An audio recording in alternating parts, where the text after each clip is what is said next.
Tudo certo, gente? Vocês estão felizes? A clássica frase nossa. Faz bastante tempo que eu não subo aqui, mas eu estou bem feliz. Estou bem feliz de poder compartilhar algo que o Senhor fez na minha vida, algo que Deus tem colocado no meu coração. Por mais que esse lugar aqui ainda me gere um pouco de desconforto, eu sei que é uma honra poder falar daquilo que Deus fez na nossa vida. É uma honra poder compartilhar as curas, as bênçãos, todo o processo de Jesus nas nossas vidas, amém? Eu estou vendo bastante rostinho aqui que eu não conheço. E eu acredito que vocês também não me conhecem ainda. Meu nome é Aline Lupe. Eu sou casada com o Felipe Lócio, aquele bonitão que está lá no canto. Não sei se vocês conhecem. Sou mamãe do Joaquim, que está dormindo ali na cadeira. Faz 16 anos que eu me converti aqui nessa casa mesmo. Sempre foi aqui, tudo que Deus fez, todos os processos foi aqui dentro dessa família espiritual. E antes da gente entrar realmente no tema, hoje, na verdade, se inicia um tema aqui sobre ser de verdade, sem filtros. E antes da gente começar a falar sobre esse assunto, eu queria compartilhar um vídeo com vocês. Não é meme, mas é um vídeo que viralizou na internet. Eu não sei se vocês já viram.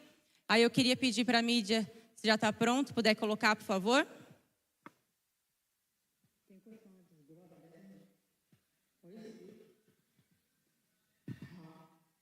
E se eu colocar a mão aqui, ó, você não vê o efeito, ó.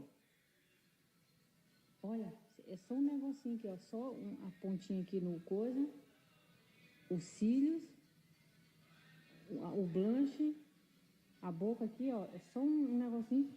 E por que quando eu tiro essa trepeça desse filtro, eu fico assim, ó, diabo é isso? Não, gente, que diabo de feitiçaria é essa, hein? Vou pôr de novo. Ó. Gente. Meu, que coisa linda, gente, que eu tô.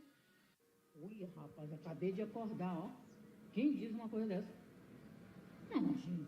Enquanto houver filtro, só vou ser eu pessoalmente. Tem condição de desgrava? Amém, até aí. Não sei se todo mundo conseguiu ouvir o que ela falou no final. Todo mundo ouviu? Ela falou assim: enquanto houver filtro, eu só vou ser feia pessoalmente. Então, assim, seria engraçado, só engraçado, se não fosse tão verdadeiro. Vocês concordam comigo? Vocês já tinham visto esse vídeo? Não? Quem já tinha assistido esse vídeo? Levanta a mão para eu ver. Ninguém? Meu Deus, só eu? Não vai pegar eu tomando água, né? Esse vídeo viralizou na internet, talvez seja numa geração depois de vocês, né? Que eu já tenho o dobro da idade de vocês. Mas me chamou muita atenção sobre o que, na verdade, o que retrata nesse vídeo é sobre a beleza dela, né? Algo que ela queria esconder, algo que o filtro escondeu, mas que, na verdade, era só uma maquiagem. Na vida real, era totalmente diferente da vida, né, da realidade. Só que nesse contexto fala só sobre a beleza, mas eu queria trazer esse contexto para a nossa vida. Como eu falei, começou uma série sobre sem filtros, a gente ser de verdade. E quem nunca usou um filtro no Instagram? Quem nunca usou um filtrinho para afinar o nariz, para afinar a bochecha, para colocar os lábios um pouquinho maior? Eu tenho alguns amigos que até falei para o meu marido essa semana, que se de verdade eles sumirem e a polícia precisar procurar eles e precisarem derem uma foto para a polícia dele, a polícia não acha. Porque de verdade, na foto do Instagram é outra pessoa. É o dente branco, é o nariz fino, tem cabelo, tem tudo. Então assim, você olha e fala, não, não é possível, não é a mesma pessoa. E como eu falei, eu já estou aqui há 16 anos na Poema. Eu tenho 38 anos. Na verdade, mês que vem eu faço 16 anos de conversão. E quando eu cheguei na igreja, eu cheguei por um término de um namoro. Eu namorei 2 anos um rapaz. E O meu namoro era estilo novela mexicana. Não sei se vocês já assistiram. Cada episódio uma novela, era um negócio terrível. Cada dia do meu namoro era uma crise, era muito ciúmes, era dependência emocional, era aquela necessidade, sabe, de estar do lado da pessoa. E aí houveram traições, foi muita coisa ruim que rolou. E eu me lembro que chegou um ponto que eu falei, cara, eu não quero mais. Não dá mais para ser assim. Porque já estava partindo para algo mais violento, sabe? De situações de um pegar a coisa da mão do outro e jogar. E já começou a ficar feio o negócio. E eu me lembro que teve uma situação que eu falei, não, agora para mim já deu, chega. E tipo assim, para quem me conhecia, eu demonstrava que estava tudo bem. Nessa época eu não conhecia Jesus. Eu vivia nas baladas, eu vivia como um adolescente comum, vamos dizer assim. E quando eu terminei, eu fui fazer o que eu sabia. Eu fui para a festa, eu viajei, eu bebi, eu fiquei com os caras, eu comprei roupa. Eu fiz tudo aquilo que eu tentava para preencher aquele vazio dentro de mim.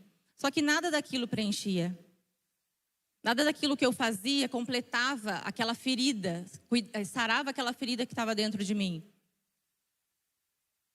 E aí, uma das vezes eu cheguei em casa chorando muito. E me tranquei no quarto. E a minha mãe batia na porta. Aline, o que está acontecendo? Eu falei, nada, mãe. E eu chorava compulsivamente. E ela falou, o que está acontecendo? Abre a porta, vamos conversar. Eu falei, mãe, não quero. E aí, ela, não satisfeita, bateu na porta de novo. Aline, o que está acontecendo? Você está grávida? Eu falei, não, mãe, não estou grávida. A preocupação dela era estar grávida. Eu falei, não estou. Ela, então tá bom. Saiu. Mas, de novo, daqui a pouco vem ela, aquela mãe insistente. Não sei se vocês têm uma mãe assim. Bateu na porta. Aline, abre a porta. Até que ela me venceu pelo cansaço. Eu falei, tá bom, eu vou abrir. Abri a porta. Ela pegou uma Bíblia, a Bíblia dela, eu me lembro até hoje, enorme, é uma Bíblia bem tradicional. Ela jogou em cima da minha cama, porque eu estava espatifada no chão. Ela jogou em cima da minha cama e ela falou assim, lê algum salmo que Deus vai falar com você. Olha a situação que você está vivendo, até quando você vai ficar assim? Porque como eu falei, as pessoas, as minhas amigas, as pessoas mais distantes, para mim eu estava ótima. Eu preenchi a minha vida com outras coisas que não me preencheram, mas eu não conseguia ser transparente com essas pessoas. Eu não conseguia dizer que eu estava mal. Eu colocava filtros na minha vida. Sabe, aquela mulher decidida, que não, tá tudo bem, não vou chorar por homem não, tá tudo bem, imagina. Não tem ele, daqui a pouco aparece outro. Era desse tipo. E aí, quando ela jogou a Bíblia na minha cama, eu falei, cara, eu não tenho mais muito para onde correr. Deixa eu ver isso aqui. E aquela coisa de novo convertido, sabe? Quando você abre aleatório. Eu abri num salmo porque foi a direção que a minha mãe me deu. Aí eu abri no Salmo 42. E eu me lembro que tudo aquilo que eu orava, porque eu falava assim, Deus, eu nem sabia muito como me relacionar, mas eu ouvia minha mãe, eu ouvia meu pai falando, orando. E eu falava, Deus, não é possível que eu estou vivendo isso. Eu não precisava passar por isso e ele também não precisava passar por isso, Jesus. E eu só chorava. E depois, se vocês forem ler o Salmo 42, fala sobre esse anseio de alma por Deus. Fala sobre as lágrimas regarem o nosso dia. E ali foi meu primeiro contato com Jesus, vamos dizer assim.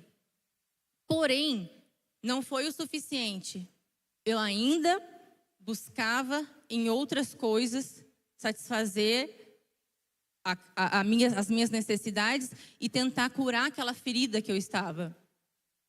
Tiveram situações que, no sábado, né? Costumeiramente eu ia para a balada. Domingo, eu comecei a ir para a igreja. E aí era sábado, balada, domingo, igreja. E eu me lembro uma vez, num domingo à tarde, eu estava num barzinho com as minhas amigas. E aí começou a dar o horário do culto, eu comecei a ficar inquieta.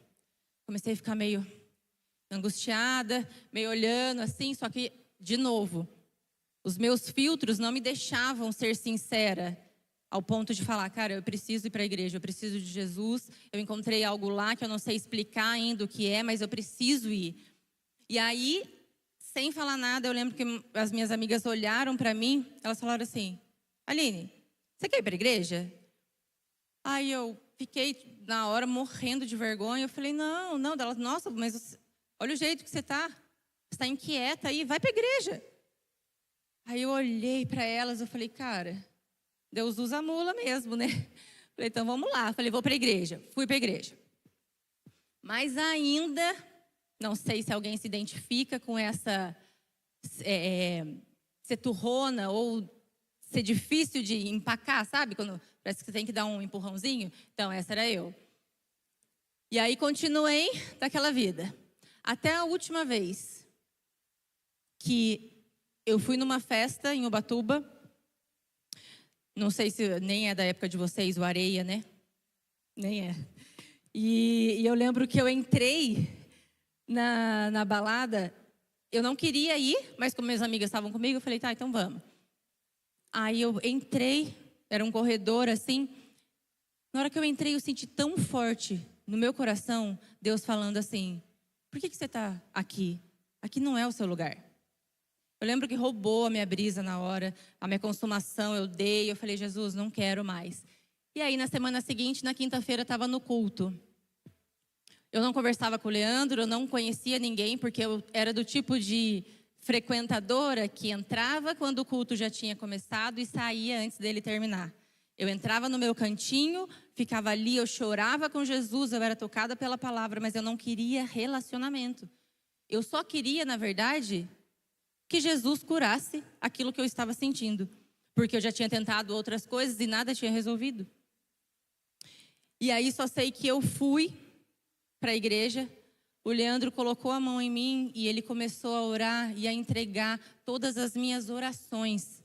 Tudo aquilo que eu falava só com Jesus. Eu me lembro de uma frase que eu orava e eu falava assim, Jesus, me ajuda, porque sozinha eu não consigo. Que o Senhor coloque pessoas boas na minha volta, porque eu não consigo. Eu só tenho amigas do mundo. Eu só tenho amigas que vão me levar para outro caminho. Mas, Jesus, eu estou conhecendo algo novo. E aí, quando o Leandro colocou a mão em mim, ele falou assim, e fica tranquila, filha, que Deus já está colocando pessoas boas no seu caminho. Ele usou exatamente a mesma palavra. Aquilo dentro de mim foi como uma explosão dentro do meu peito. Eu falei, que Deus é esse que responde as minhas orações? Que Deus é esse que sabe que mesmo eu destruída, não valendo nada, fazendo tudo o contrário à palavra dele, e ainda assim ele me encontra. E essa foi o meu primeiro contato com Jesus ali, sabe, de forma bem efetiva, que realmente mexeu nas minhas recâmaras mais profundas, eu posso dizer assim. E aí, eu comecei a frequentar a igreja. Esse foi realmente um toque fresco de Jesus. Eu conheci Jesus de uma maneira que eu não conhecia. E eu consegui experimentar a salvação. Porque eu comecei a crer naquele que estava ali falando comigo. E a salvação, hoje, se a gente puder falar sobre os fundamentos da nossa doutrina cristã, de tudo aquilo que a gente aprende, tudo aquilo que a gente tem escutado, a salvação é o início de tudo. Eu creio que vocês já ouviram aquele versículo clássico que fala, está lá em Efésios 2, no versículo 8 e versículo 9. Pois vocês são salvos pela graça, por meio da fé. E isto não vem de vocês, é dom de Deus, não por obras, para que ninguém se glorie. Jesus, ele nos presenteia com a graça. A graça, ela nos limpa. Ela não serve só para tirar os nossos pecados, mas ela serve para nos colocar de pé. Hoje, eu creio que muitos de vocês aqui já experimentaram a salvação, já experimentaram o crer em Jesus e ser salvo. Mas eu creio que talvez tenham outros aqui que entraram pela primeira vez, ou que estão vindo, mas ainda não abriram o coração para realmente entender o que é essa salvação de Jesus, o que é esse toque de Jesus. Eu sei que a gente pode ter muitos filtros na nossa vida, como no vídeo. Talvez a gente olhe o vídeo e ache engraçado, ver, é uma coisa bem distante, porque não acontece com a gente. Mas, cara, se eu perguntar aqui hoje, que filtros a gente tem colocado na nossa alma? Que filtros a gente tem tentado colocar dentro do nosso coração para esconder algo que a gente não gosta muito? Se eu olhar para dentro de mim, tem muitas coisas que eu não gosto, tem muitas coisas que eu ainda erro. E eu pergunto para vocês, o que vocês têm colocado como um band-aid espiritual ali, sabe, superficial, para tampar algo que vocês não gostam dentro de vocês? Ou para ser alguém que vocês querem ser, mas que vocês não foram chamados para ser? Jesus colocou uma essência no nosso coração. E esse é um trabalho árduo da gente buscar a essência de Deus em nós. Porque se a gente não descobre quem nós somos em Jesus, qualquer vento nos leva, qualquer influência nos leva. A gente sabe que hoje o Instagram, a internet e todo o nosso meio, ele tem sido um meio muito corrompido e um meio muito que deturpou muitas coisas. E se a gente já não vem de um lar estruturado, onde o pai, onde a mãe é mãe, cara, a gente vai acabar sendo levado para lugares que a gente não deveria. Então, esses filtros, a gente precisa ser sincero com Jesus.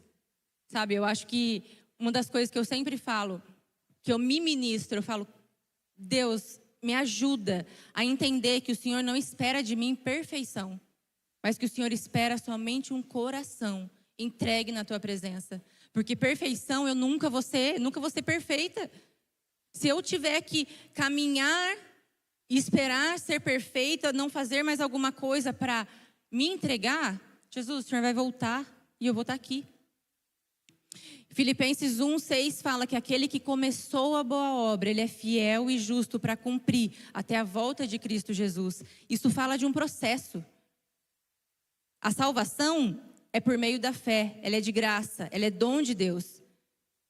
Mas agora, o que nós precisamos fazer depois que encontramos essa salvação, depois que a gente tem o nosso coração transformado, depois que a gente confessa Jesus, o que a gente precisa fazer? A gente precisa se posicionar. E esse posicionamento fala sobre santidade. E é aí que eu entro com vocês sobre essa segunda parte da história. Seria muito bom, vocês não concordam comigo? Seria muito bom se a gente chegasse na presença de Deus, se Ele nos tocasse, a gente fosse convencido, a gente cresce e a gente não precisasse fazer mais nada. Eu gostaria muito que fosse assim. Mas Jesus, Ele nos faz um convite para a responsabilidade. Ele nos faz um convite para o amadurecimento. Hoje eu tenho o dobro da idade de vocês. Mas quando eu cheguei na igreja com 22 anos e as minhas feridas eram tantas. Eu olhava para dentro de mim e eu falava, Jesus, não tem como o Senhor fazer isso. Não tem como curar essas feridas dentro de mim. Eu era tão emocionalmente abalada que eu achava que talvez eu nunca fosse casar. E é engraçado, teve um episódio que depois que eu me converti, a minha mãe, ela nunca me mandou sair, nunca me mandou para balada. Mas depois eu convertida, ela olhava para mim, porque eu fiquei 5 anos, né? Depois que eu me converti, fiquei 5 anos sem me relacionar com ninguém. Sem orar, sem nada. Aí minha mãe falava que eu tinha um coração de pedra, que era muito rígida e tal. E aí eu lembro que ela ficou tão preocupada que ela começou assim: Aline, você não acha que é bom você ir em algum culto, numa outra igreja? Porque você está assim, ó, sempre com os mesmos amigos, sempre com as mesmas pessoas. Vai numa outra igreja. Ela não me mandou ir para balada, mas ela me mandou numa outra igreja. Eu olhei para ela e falei, mãe, tá de sacanagem, né? Me mandando procurar em outra igreja. Dela, não, mas né, 5 anos já, Aline, 5 anos e nada. E depois, quando eu comecei a namorar com meu marido, aí casei, aí depois ela falou, nossa, Aline, eu ficava tão preocupada de você ficar para a titia, eu não ia aguentar você aqui em casa. Eu falei, não, mãe, pode ficar sossegada, isso aí não vai acontecer. Voltando aqui, eu sei que não é fácil esse processo da santidade. Eu estou contando parte do meu testemunho, mas nem sempre foi fácil. Eu olhava muitas vezes e eu falava, Jesus, parece que eu não vou conseguir. E eu realmente não ia conseguir, porque não vem da minha força, mas vem da minha entrega. Não fala sobre o que eu posso fazer, mas fala sobre o que Ele pode fazer. E aí eu comecei num processo. Eu comecei num processo de posicionamento. E eu me lembro que nas minhas crises, nas minhas piores crises, quantas e quantas vezes eu precisei ir na casa do meu líder, na casa do meu pastor, dormir na casa, eu já cheguei a dormir na casa do meu pastor. De tão perturbada que eu era. O meu físico começou a sentir aquilo que o meu emocional estava sentindo. Eu comecei a ter várias alergias no corpo, eu comecei a ter queda de cabelo, eu comecei a ter dor no estômago, e eu me lembro de uma inflamação que eu peguei na gengiva, que eu não fazia nada, e ela começava a sangrar, e doía muito. E aí eu fui no médico, né, e ele falou, isso daí é emocional, Zé, você não tem nada. A gente fez exames e não tem nada. Então, assim, era uma montanha russa as minhas emoções. Mas o que eu orava, e eu falava para Jesus, eu fechava o olho e eu falava assim, Jesus, só não solta da minha mão. Não sei se vocês já oraram assim. Você sabe que ainda tem um caminho a percorrer. Você sabe que ainda tem feridas que Jesus precisa tratar.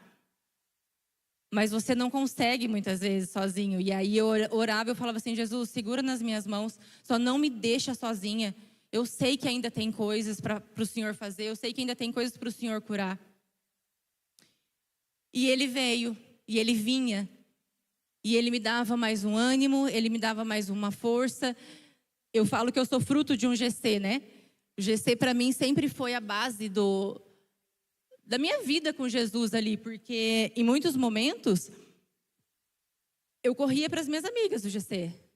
Eu falava, ora por mim, eu não estou bem, eu preciso de ajuda, eu preciso que vocês estejam aqui comigo. E por isso que a gente bate tanto na tecla sobre os GC, sabe? Dessa importância de andar em família.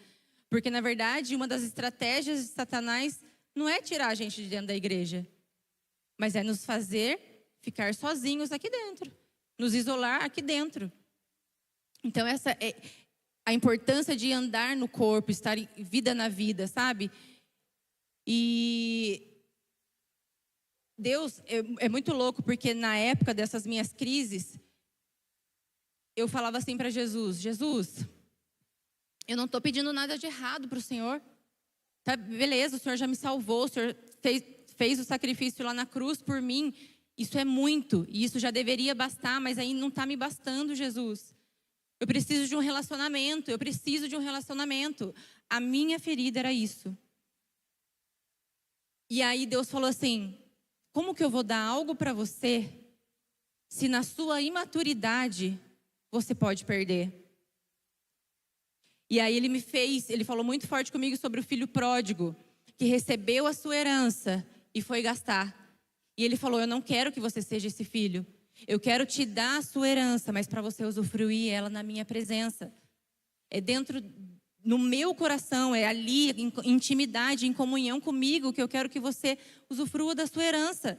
Eu tenho um sonho para você, eu tenho um casamento, eu tenho uma família, eu tenho um emprego, eu tenho prosperidade. Mas eu preciso ter o seu coração. Como que eu vou te dar algo, sendo que você não está sarada ainda? E ali começou todo esse processo de Deus. E por isso que eu falo, é um convite. Deus não nos força a nada. Deus não faz a gente, não nos obriga a fazer algo. A salvação Ele nos encontrou. A graça nos limpou, nos colocou de pé. E a santidade nos faz chegar mais perto dEle. E esse é um caminho difícil, mas existe diferença entre o ser difícil e o impossível. O difícil requer o nosso esforço, o meu comprometimento, os meus olhos sendo colocados no lugar certo. Se eu tenho uma vida que eu venho aqui na igreja, eu participo do Influ, eu vou no GC, eu estou no batismo, eu estou nas comunhões, cara, isso é muito maneiro, isso é muito bom. Mas se os meus olhos estão lá fora, eu estou com a mão, com o pé aqui dentro, mas eu estou com a outra mão e com o outro pé lá fora.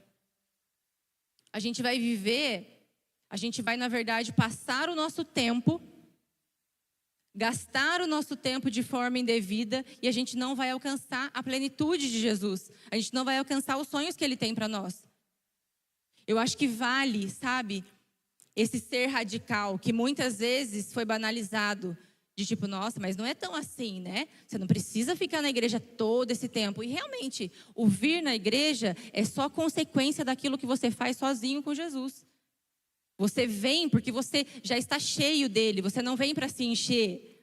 Tem dias que é difícil, tem dias que você se enche aqui, que o irmão te ajuda, mas a nossa base, o nosso fundamento é aquilo que Deus fala no tete a tete com a gente, todos os dias. E por muito tempo, eu posso ser sincera com vocês, que por muito tempo, quando eu cheguei com 22 anos, por muito tempo, o vir à igreja, o estar no GC, era aquilo que eu fazia. Até o ponto de Jesus falar, filha, agora para. E ser escrachado mesmo, eu estou falando isso porque Deus bloqueou, por conta de um trabalho que eu tinha, Ele bloqueou as minhas vindas nas comunhões, nos GCs, durante a semana. E eu me encontrei assim, falei, nossa Jesus, mas e agora? Eu não estou indo mais no GC, não estou indo mais em nenhum lugar. E Ele falou, agora você vai ouvir de mim aquilo que eu tenho para você. Não mais através de um Moisés, mas é do meu coração.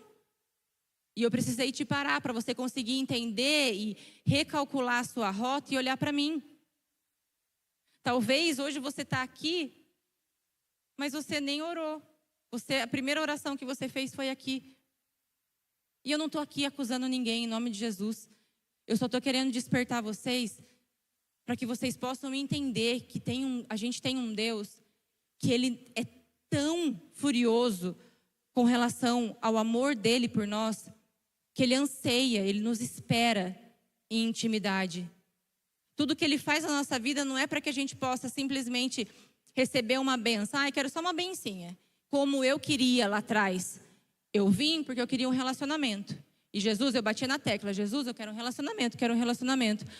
Eu falava para as meninas do meu GC, agora eu quero um homem de Deus. Estou cheia de homem do mundo que não dá certo, homem que não se posiciona. E eu falava, todo GC eu falava a mesma coisa. Até o dia que eu soltei isso no GC e na mesma hora Deus sussurrou assim, filha, então agora você precisa se tornar uma mulher de Deus?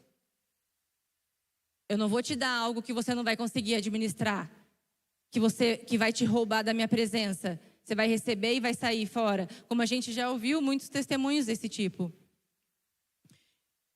Então,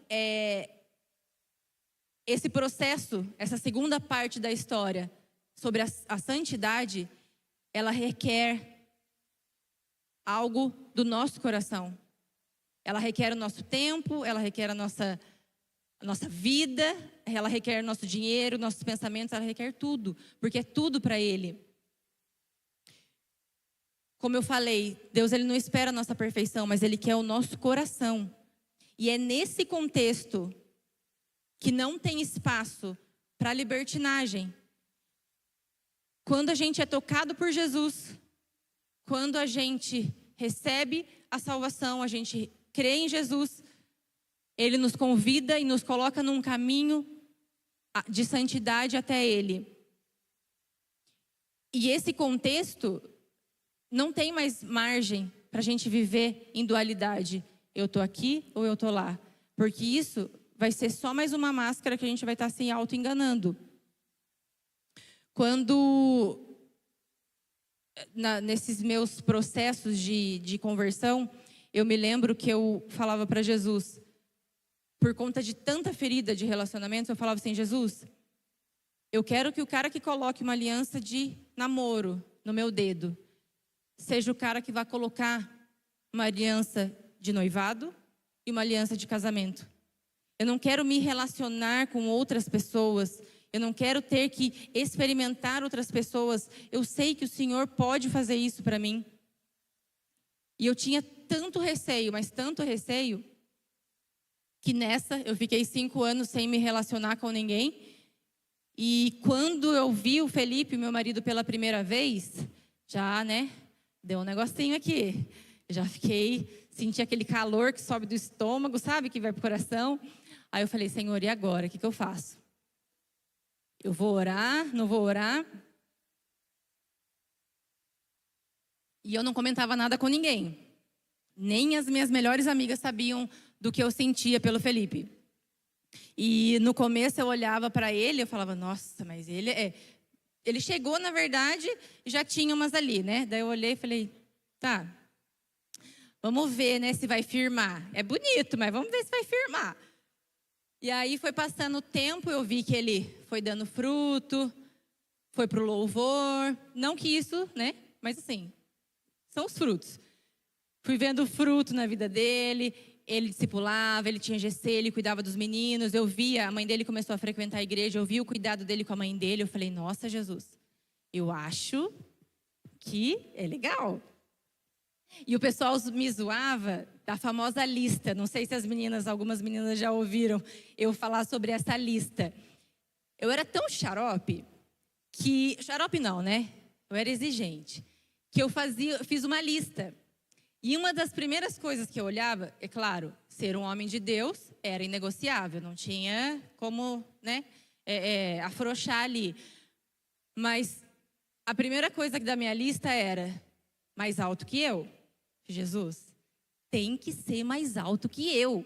Falei, eu tenho 1,70. Eu vou pegar um de 1,60, vai bater aqui? Falei, não dá. E aí vieram homens de Deus e, vamos orar. E chegaram os caras doidos, assim, tipo, não, já quero namorar com você, eu já quero casar. Eu falei, nossa, amigo, mas, né, vamos orar e tal, vamos ver se é de Deus mesmo. E aí, quando eu vi o Felipe, falei, bom, check. Primeira coisa, ele é mais alto que eu. Vou pôr um saltinho e vai ficar bem. É a segunda coisa. Eu queria que ele gostasse de estar em família. E ele gosta, curte, tem prazer de estar em família, eventos de família. Outra coisa, que gostasse de criança. Gente, quando eu conheci ele entrava por uma porta da igreja, até ele chegar no lugar que ele ia sentar, dava umas 15 crianças atrás dele. Eu falava, gente do céu, o cara gosta mesmo de criança. Tanto que eu tenho um filho só, tô partindo para o segundo, se Deus quiser. E para ele é 4 ou 5, né? Mas, meu Deus, quem que aguenta? E tipo assim, eram essas características. Pode ser engraçado e pode ser tipo assim, ai, que bobeira. Mas, cara, Deus é um Deus de detalhes. Ele sabe aquilo que você quer. Se não for pecado, se não for infringir um princípio dele, uma palavra dele, ele pode te dar. Eu me lembro que o Felipe sempre quis um filho homem. E quando eu fiquei grávida, eu falava, Jesus, eu acho que eu não vou nem fazer chá revelação. Porque se sair o papel rosa, a cara do pai vai acabar com o chá.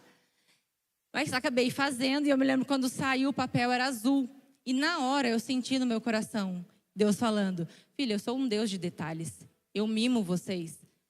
Fui eu que constituí a família, eu que sonhei isso para vocês. Por que não realizar esse sonho de vocês? Então, eu conto, né, que esse testemunho da minha vida é às vezes engraçado, mas para encorajar realmente vocês, sabe? Porque essa fase que vocês vivem não se resume a relacionamento, eu sei disso. Entra o lance emocional, entra o lance financeiro, entra o lance familiar, mas eu sei que é pesado. Que às vezes, muitas crises que vocês viveram dentro de casa, vendo pai e mãe, vocês acabam levando para o relacionamento de vocês. E hoje o convite de Jesus é, deixa eu te tocar para te limpar. Deixa eu te tocar para que vocês possam ter uma família que está no meu coração, que é sonho, que é plano de Deus. Não importa como vocês chegaram aqui, o que importa é daqui para frente. Deus tem sonhos para cada um. Deus conhece o coração de cada um. E isso não é um papo de quem está pregando. Gente, de verdade, eu sou prova viva de que realmente vale a pena se posicionar, se separar, entregar para Jesus, sofrer por aquilo, mas saber que Deus está ali com você, que Ele vai fazer, que Ele vai te curar. Hoje eu olho para o meu casamento, para a minha vida no geral. Tenho problemas? Tenho. Mas eu falo, Jesus, eu tenho muito mais do que eu deveria. Muito mais do que eu merecia. Então não desanimem nessa fase. Mas um conselho, se eu puder dar um conselho para vocês, é que vocês mergulhem por inteiro. Quando o nosso mergulho é por inteiro, o processo é mais rápido. Quando a nossa entrega é genuína, de coração, por inteiro, Deus vem remindo o tempo e vai fazendo coisas que a gente não esperava. Hoje a gente às vezes tinha, eu falo por mim, eu tinha feridas que eu olhava e falava, eu não vou conseguir ser emocionalmente sarada nisso. Mas eu mergulhava e quando eu menos esperei, Deus já tinha feito. E eu não sabia nem como Ele tinha feito, mas Ele tinha feito. Então, em nome de Jesus, que vocês consigam se satisfazer na presença dEle de forma genuína. E eu queria ler uma passagem que está lá em Marcos, no capítulo 6, do 14 ao 29. Quem puder abrir.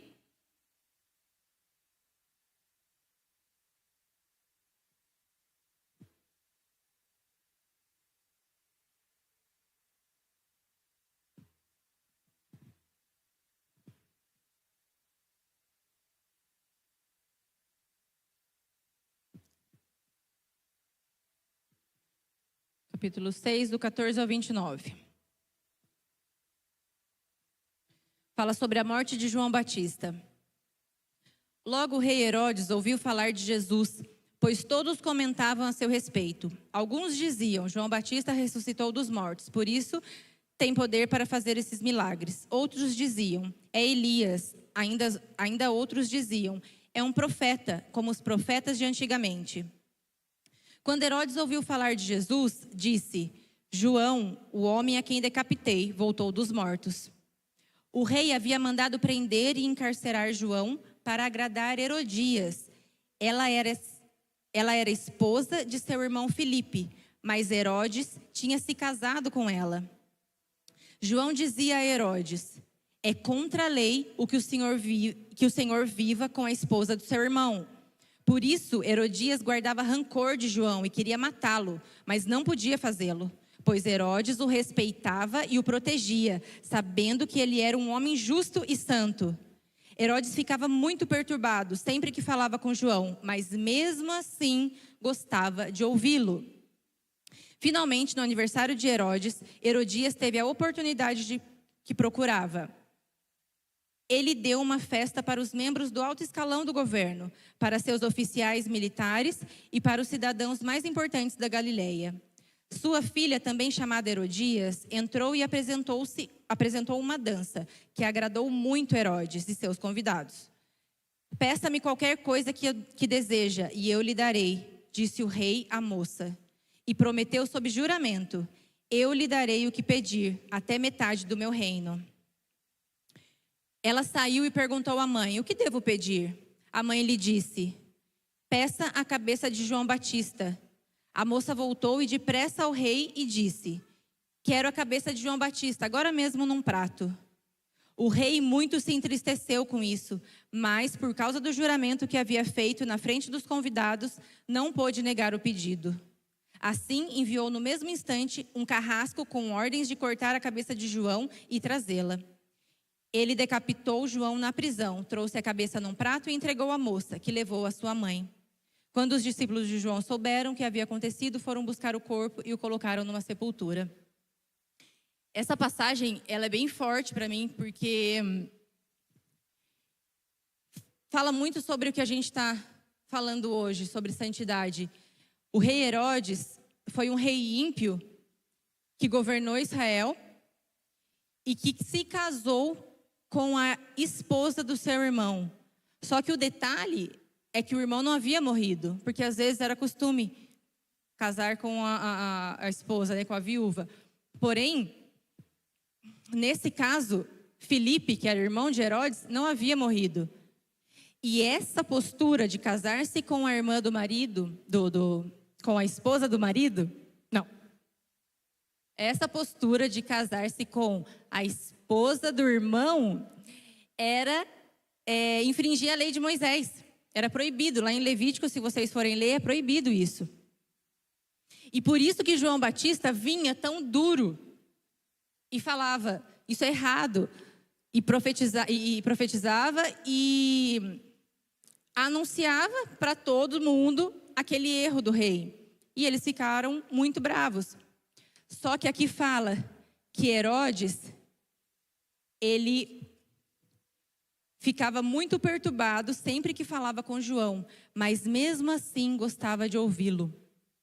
Quando eu estava lendo essa passagem, Deus falou no meu coração que muitas vezes nós nos encontramos como Herodes, talvez num contexto diferente, mas nos encontramos gostando de ouvir as palavras de Deus, porque elas aquecem o nosso coração, mas mesmo assim satisfazendo as vontades desenfreadas da nossa carne. É muito fácil viver aqui, vir para a igreja, colocar uma boa roupa, pentear o cabelo, mas sair daqui, só você e Deus sabe o coração que você está. Só Deus sabe o meu coração. E Herodes foi prova viva de que viver em libertinagem, viver tentando satisfazer somente a sua carne, você vai acabar matando o propósito que Deus tem na sua vida. O que Deus desejava para o povo de Israel era vida, era abundância, era prosperidade. Mas se a gente for olhar na história, há vários altos e baixos do povo de Israel. Porque em muitos momentos, mesmo eles sendo cuidado diretamente por Deus, Deus mandando maná, Deus curando, Deus libertando, eles ainda viviam para satisfazer o desejo do coração. Então Herodes, ele se casa com uma mulher que ele não deveria, ele infringe aquilo que Deus tinha proposto para ele, o propósito de Deus na vida dele, só que mais ainda, ele mata um dos caras que foi considerado dos nascidos de mulher como o maior. Não porque ele era lado a lado com Jesus ali, na mesma estatura, mas porque João Batista, ele veio para anunciar o Messias. A missão dele aqui na terra era grandiosa. Então, resumidamente, quando a gente olha para a história de Herodes, se o louvor quiser subir para me ajudar, já estou terminando. Quando a gente olha para a história de Herodes e a gente volta para a nossa vida, a gente fala, em qual área da nossa vida eu tenho colocado um pé na igreja e colocado um pé para as minhas vontades? Talvez você possa olhar e o seu pecado, o meu pecado, não ser algo explícito a todo mundo, mas é algo interno, é algo que te impede de caminhar com Jesus. E nessa noite, Jesus nos faz um convite.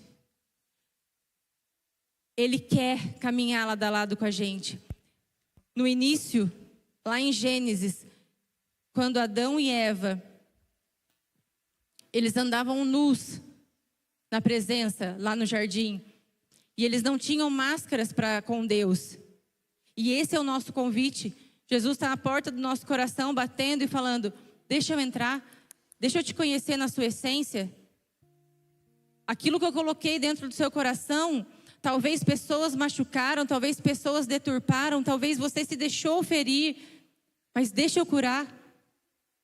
Deixa eu fazer dentro de você, deixa eu fazer de novo. Se tem uma coisa que Deus faz, e eu sou prova viva disso, é que Deus busca a gente onde quer que a gente esteja. Ele sempre vai nos piores lugares, Ele sempre entra no nosso coração, nos piores lugares, onde a gente não quer mexer. E Ele fala, deixa eu mexer, porque vai ser melhor para você.